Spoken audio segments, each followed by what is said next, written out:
بسم اللہ الرحمن الرحیم۔ السلام علیکم دوستو، آج کی ویڈیو میں ہم آپ کو مدینہ کے یہود کے ساتھ کیے جانے والے معاہدوں اور انصار و مہاجرین کے درمیان قائم کیے جانے والے بھائی چارے کے بارے میں بتائیں گے، جسے مواخات کہا جاتا ہے۔ روایت میں آتا ہے کہ آپ صلی اللہ علیہ وآلہ وسلم کی ازواج مطہرات کے حجرے کچے تھے، کھجور کی شاخوں، پتوں اور چیل سے بنے ہوئے، جن پر مٹی لپیٹی گئی تھی۔ جنہوں نے صحابہ کو دیکھا وہ کہتے ہیں، جب میں چھوٹا تھا اور حضرت عثمان غنی رضی اللہ تعالیٰ عنہ کے خلافت کے دور میں امہات المومنین کے حجروں میں جاتا تو ان کی چھتیں اتنی اونچی تھی کہ میرا قد چھوٹا ہونے کے باوجود ہاتھ لگا لیتا تھا۔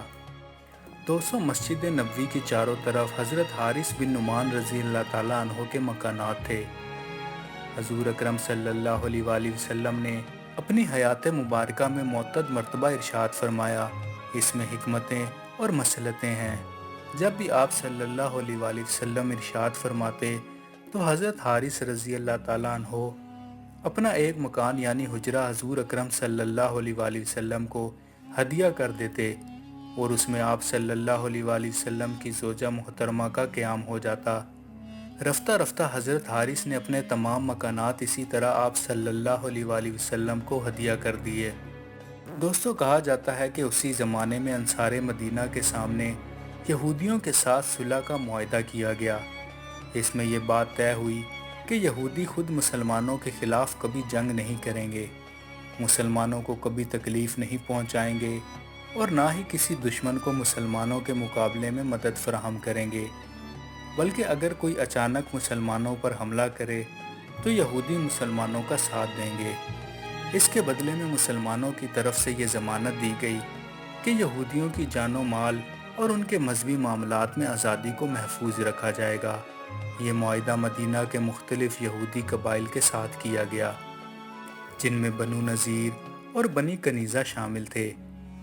دوستو، مسلمانوں کے درمیان محبت اور خلوص کا ایک بے مثال رشتہ قائم ہوا۔ یہ بیعت حضرت سعد بن ربیع رضی اللہ تعالیٰ عنہ کے مقام پر ہوئی۔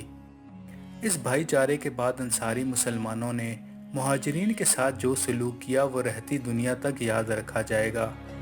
خود مہاجرین پر اس سلوک کا اس قدر اثر ہوا کہ وہ پکار اٹھے، یا رسول اللہ، ہم نے ان جیسے لوگ کبھی نہیں دیکھے۔ یہ ہمارے ساتھ اس قدر ہمدردی اور غم گساری کرتے ہیں، اس قدر فیاضی کا معاملہ کرتے ہیں کہ اس کی کوئی مثال نہیں مل سکتی۔ یہاں تک کہ جب محنت اور مشقت کا وقت آتا ہے تو وہ ہمیں الگ رکھتے ہیں، لیکن جب کوئی چیز حاصل کر لیتے ہیں تو اس میں ہمیں برابر کا شریک بنا لیتے ہیں۔ مہاجرین کہتے تھے، ہمیں تو یہ ڈر ہے کہ سارا اجر و ثواب یہ انصار ہی نہ لے جائیں۔ یہ بات سن کر حضور اکرم صلی اللہ علیہ وآلہ وسلم نے ارشاد فرمایا، ایسا ہرگز نہ ہوگا جب تک تم ان کی تعریف کرتے رہو گے اور ان کے لیے دعائیں کرتے رہو گے۔ علماء نے لکھا ہے کہ بھائی چارہ قائم کرنا نبی کریم صلی اللہ علیہ وآلہ وسلم کی خصوصیات میں سے ہے۔ آپ صلی اللہ علیہ وآلہ وسلم سے پہلے کسی نبی نے اپنی امتیوں میں اس طرح بھائی چارہ نہیں کرایا۔ روایات میں آتا ہے کہ انصار نے اپنے مہاجر بھائیوں کو اپنی ہر چیز میں شریک کر لیا۔ جس کے پاس 2 مکانات تھے، ایک اپنے مہاجر بھائی کو دے دیا، اسی طرح ہر چیز میں حصہ دیا، حتیٰ کہ ایک انصاری صحابہ کی 2 بیویاں تھیں۔ انہوں نے اپنے مہاجر بھائی سے کہا، میری 2 بیویاں ہیں، میں ان میں سے ایک کو طلاق دیتا ہوں، عدت پوری ہونے کے بعد تم اس سے نکاح کر لینا، لیکن مہاجر صحابہ نے ایسی قربانی قبول نہیں فرمائی۔ دوستو، ایسی قربانی کون ہی دے سکتا ہے، مگر قربان جائیں انصار صحابہ کے اس جذبے پر کہ انہوں نے اپنی ہر چیز میں اپنے مہاجر بھائیوں کو شریک کیا۔ یہ بہت بڑی قربانی تھی، جس کی مثال نہ پہلے ملی اور نہ کبھی مل سکے گی۔